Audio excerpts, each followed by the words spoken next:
Well, hey y'all, it's Wendy. I'm down at my boutique in Granite Falls, North Carolina. Today's video is so fun. I know you're just going to love it. It is of a fun place that me and one of my besties, Delene, invited me to go with. And if you guys love antiques, if you love log cabins and lots of history and learning about different craft things and just, oh my gosh, this place, y'all, you're just not going to believe it. Let's get started right now. I'm so excited to share it with you.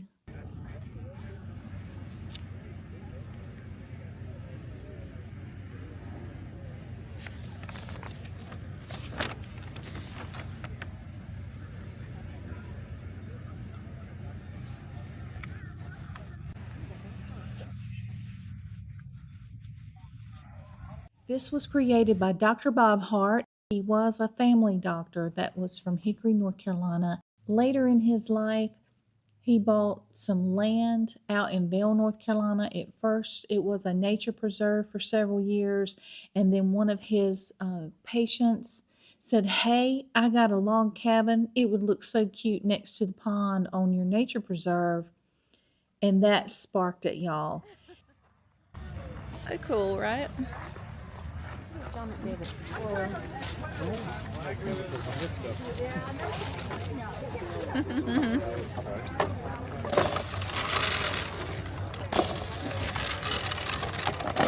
So cool. It'd be like too cute to not video. I'm glad I brought my camera. I was debating. Mindy. That way, it's on the opposite side of the village. You'll see it's Two, actually so applied in maybe. So we heat our ink up there and then dab it on here. That's inking the roller. Correct. Oh, okay. And then the rollers are inking our typeface. Okay.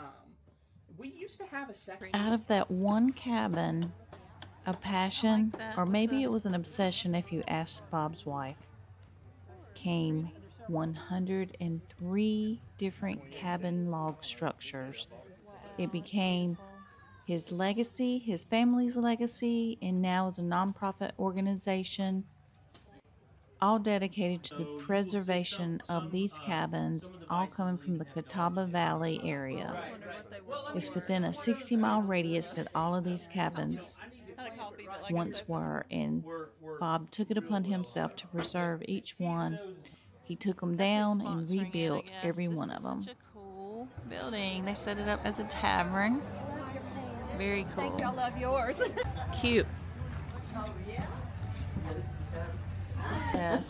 That's how tall it is. So cool. I do too. I love whiskey. Yeah. Very cool. And then Can you go back there? Come back here. this is so cool. This window too, the lake.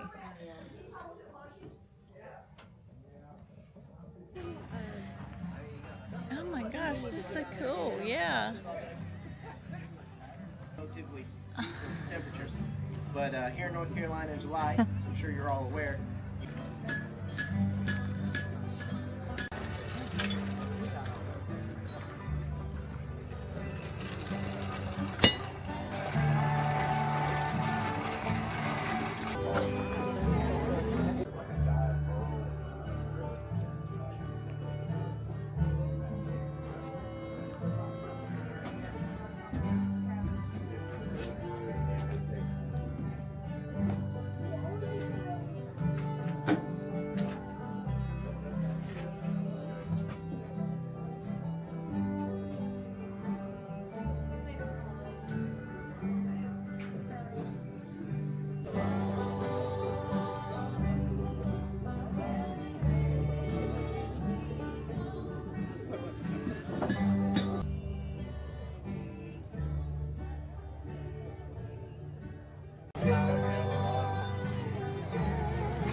tell who was doing what based off how.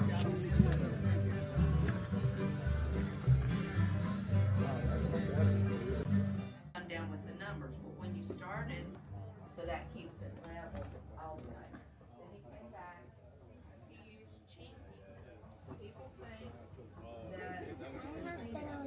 I hope it's showing up on the camera, but the leaves here and just this whole little scene is just so pretty. So cinematic looking.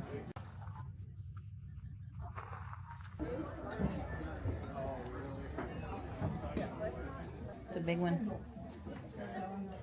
Buddy's got his mom's old cook stove that's all. A lot of talent. Putting a little more twist.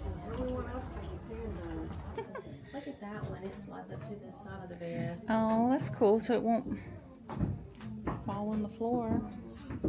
Another baby crib. Pretty good size kid. Can't see. With that one. There.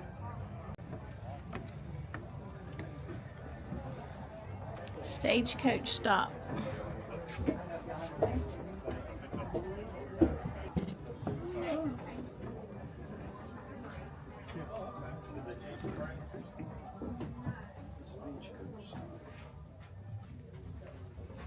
That's cool. Yeah, they lived where they worked. Look, this is where the rest of the family lived. Little clothes laid out. So cool.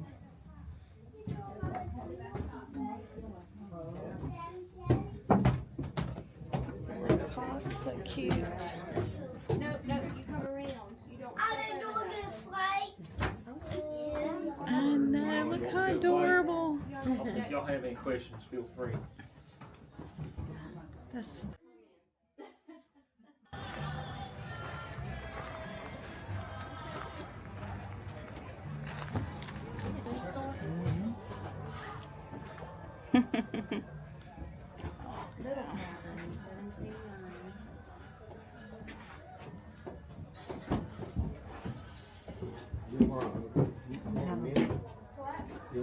This is so cool. This is my favorite, I think, so far. It is cool. Hard to take it all in, isn't it? It is. It's so cool. Now, This is if you get there and stand up oh and watch, that's caskets. oh my gosh, it's a casket. Oh my goodness. Right there. They sold it all, right? They sold it from birth to death. Oh. From birth to death. Wow. Owning a millinery shop was only for women, and it was a respectable thing for women to do. And we've read a number of stories where women actually owned the shop and became very successful businesswomen, spinsters, widowers, that it was a way that they could support themselves and be an active part of society, because every town needed a millinery shop, and they were a necessity for the women of the day. Hey, Eliza. This is beautiful. Thank you. So we have latest fashions imported from Paris, shipped from Raleigh. So here's some 1860s bonnets that we've trimmed, and an older style of bonnet from the late 1700s, around 1770, popular for about 40 years. And then we also have straw hats over there. As you can see, that one's not trimmed. Millinery shops would sell untrimmed hats because it was a very fashionable pastime to trim your own hats. That's so cool. Do you love doing this? I do enjoy it, yes. And the milliner sold more than hats. You can see they would Yeah, sell all sorts of jewelry and- fashionable things. They would make dresses and stays like that. That is an 1860 style ball gown. Wow. An interesting thing is, if you see the teal piping on the bodice doesn't match the fabric of the gown. Okay. And it was unusual to have the contrasting piping. But in 1861 and 1862, Mary Todd Lincoln wore a dress with contrasting piping. So it's very fashion forward. Mary Todd, yes. This is so cool. I own a boutique, so this speaks to my heart. Graveyard.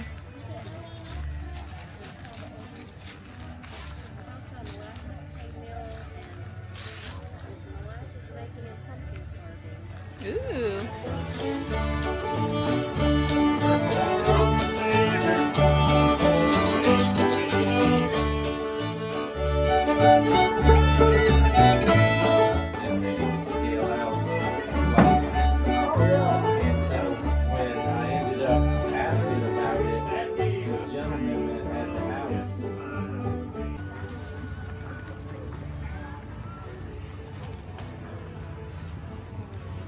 Hold it still.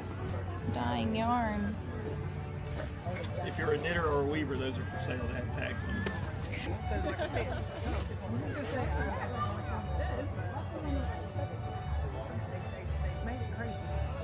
No, you shouldn't have to. That's just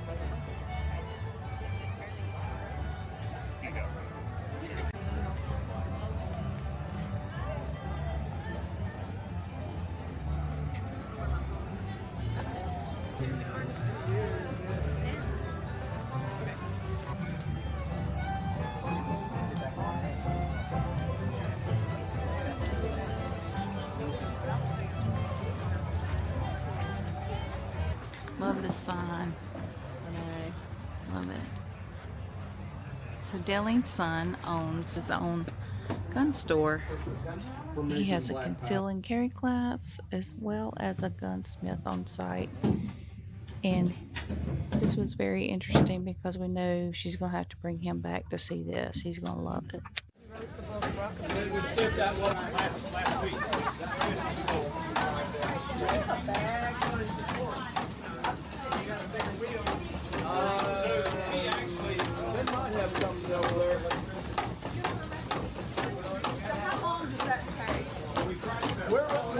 At this rate, we're running about 100 pounds an hour, maybe a little bit more.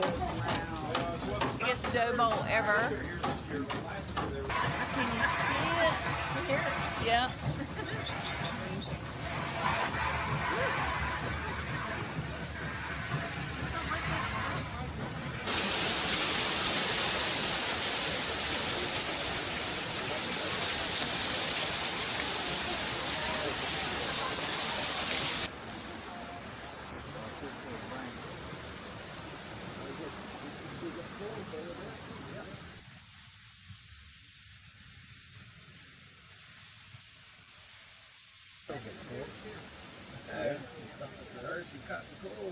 So pretty today. We're trying to make it to the church and hopefully go across that covered bridge.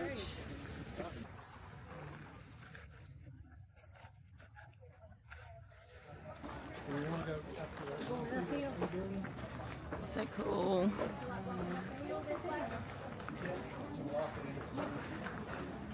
Oh yeah.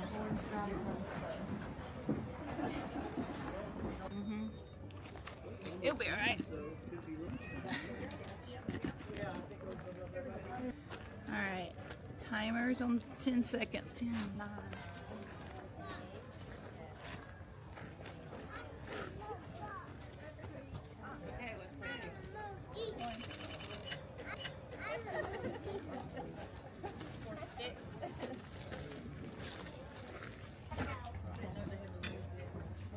Hey, Abraham, ring the bell and let me. I'm sorry.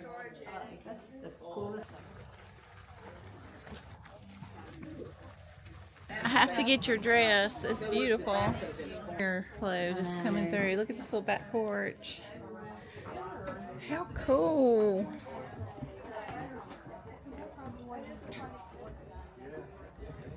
There's the well, the outhouse. This is a little homestead for sure. This is so cool. This is what, don't have to walk all the way through the house. You can make a shortcut. That is so pretty. Look at the access in the attic. Oh wow, yeah. Look at that stove. Oh, this is a pantry. Little pantry.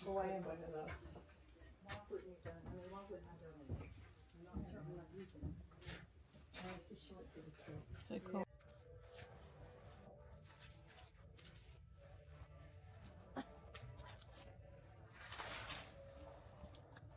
The overalls.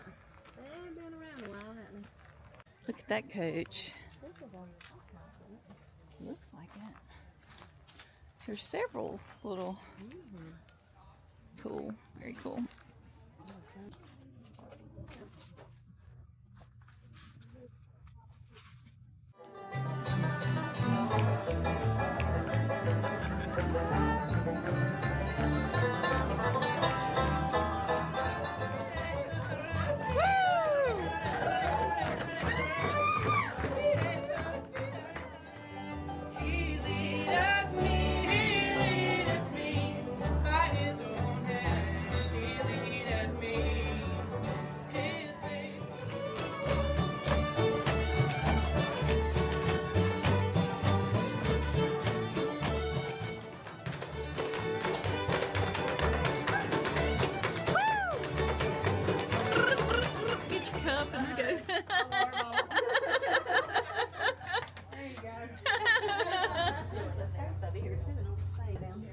Maximum 8 people. Oh my gosh, these are steady. They are. This is like my cabin. Like, oh, it's low up here too. I guess this is where the sheriff or whoever, the constable would sleep. Sheriff, whoever. Sheriff or the judge or. Yeah. I'll let her. That's so cool. Yeah, it's Old pretty safe. cool. Down in the bad part of where the Hey, baby. You are beautiful. Hey. Go outside to get upstairs. Oh, so we haven't been It's in pretty neat, so you No. should check that out.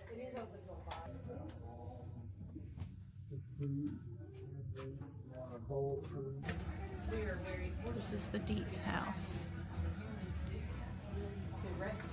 So these are called circumferers. This one dates to about 1820. This one's about 1750, but you just line it up with what you're looking at. You can move this back and forth to get your object lined up, and then you read the angle right off of here. Wow, that's so cool. That gets you the angle, and then we use an actual chain to measure the distance.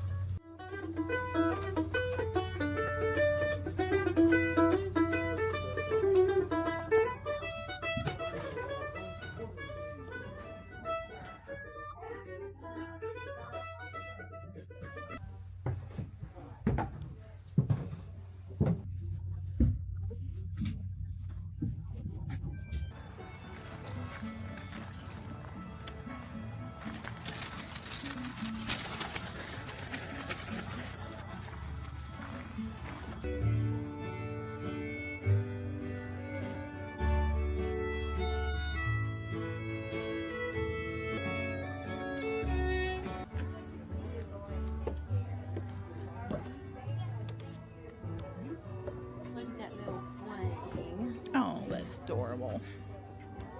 Hey, ladies. How are you? How are you? Good.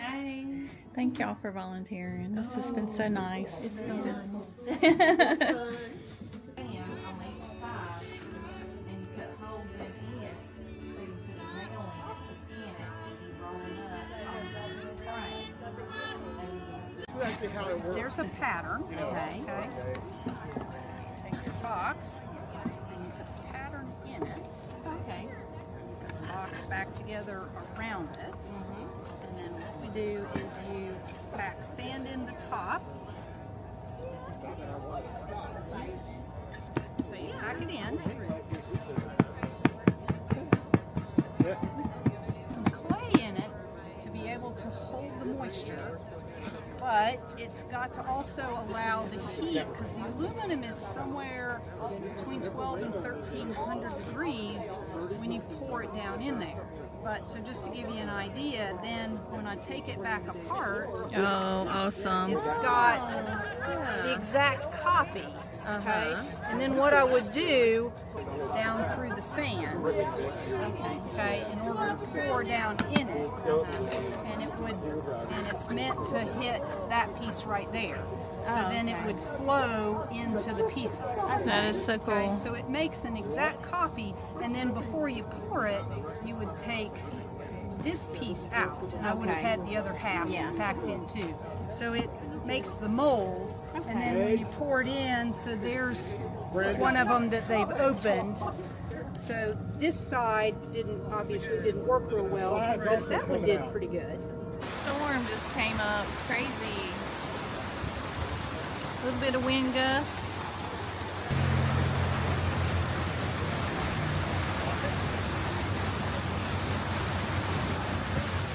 But it's been a wonderful day. We had a great time. Even though it ended the day with a rainstorm, it actually really cooled it off and it was refreshing. But y'all, I enjoyed this so much. It gave me so much inspiration. Really warmed my heart. I loved it so much just walking through this place, and you heard music the whole time. And it was people playing mandolins and fiddles in the big doghouse bases out on the front porches. it was such a treat. And Delene, thank you so much for inviting me. I enjoyed it so much. Delene loved it so much that she joined. It does have a membership where you can go anytime you want and visit the cabins. And they also have a Christmas special. They offer classes in anything from quilting to cooking to dyeing fabrics and yarn. I mean, all kinds of different classes and stuff. I am going to leave in the description a link to their website so you guys can go check it out. They have a book. Dr. Hart has a book that he wrote on why he started all of this. It turned into something that was just a fun little pastime into a legacy. And y'all, it is just the most sweetest, greatest little place I've been, and I can't believe it's right here this close to where I live. I love history. I don't know about you guys, but I love it.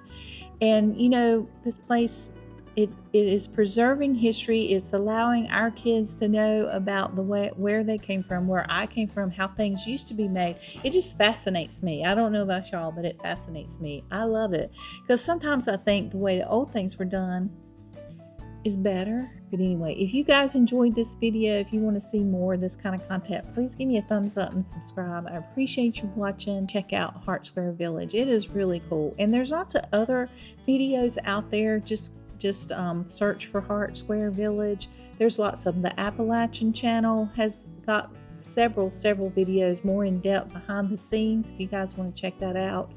It's really cool. It's a cool place, and I'm proud that it's in North Carolina, and I'm proud that it is the largest historical log cabin preservation in the United States, if not the world. I hope y'all have a great rest of your day, and I will see you next time. Bye.